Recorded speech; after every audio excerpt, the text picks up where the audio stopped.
ئەوەی ڕاستی بێتەن ئەوە پێشاتێکی نوێ نییە، پێشاتێکی زۆر کۆنە، هەر لە کۆنەوە تورکیا چاوی بڕیۆتە هەرێمی کوردستان بە کەرکووچیشەوە کە هێرش بکات و داگیری بکات بۆ خۆی بەرژەوەندەکانی خۆی پێ دابین بکاتن لە تورکیا. ئەلبەتە تورکیا کە دەستی پێکردووە ئیسفادەی لە وەزعی سیاسی و ئەمنی ئێستا کە لە جیهان کە هەیە سەبارەت بە شەڕی رووسیا و ئوکرانیا و ئەوانە،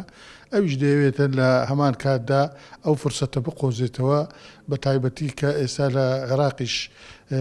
ناتەباییەکەیە و حکوومەت دانەمەزرایە و ئەمریکا و ئەوانەی لە دەوروبەرنەنی لەگەڵ وەزعی عێراقیەکێکنە و حکوومەتی عێراقیش بەداخەوە تا ئێستا بەرامبەر بە تورکیا زۆر سست بووە، هیچ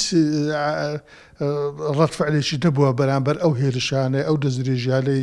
ساڵەهای ساڵەکە تورکیا دەکاتە سەر هەرێمی کوردستان بە بیانووی بوونی گەریلا لە چیاکانی کوردستان زۆر لە دێهاتی کوردستانی خاپوور کردی، خەڵکی سیڤیلی شەهید کردووە تا ئێستاکە حکوومەتی عێراقی هیچ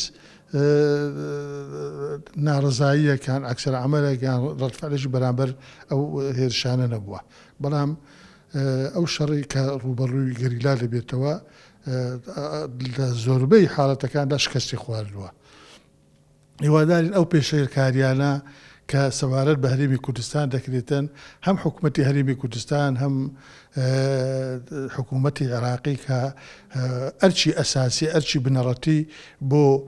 ڕەتدانەوە و ناڕەزایی دەربڕی لە ڕووی نێودەوڵەتیەوە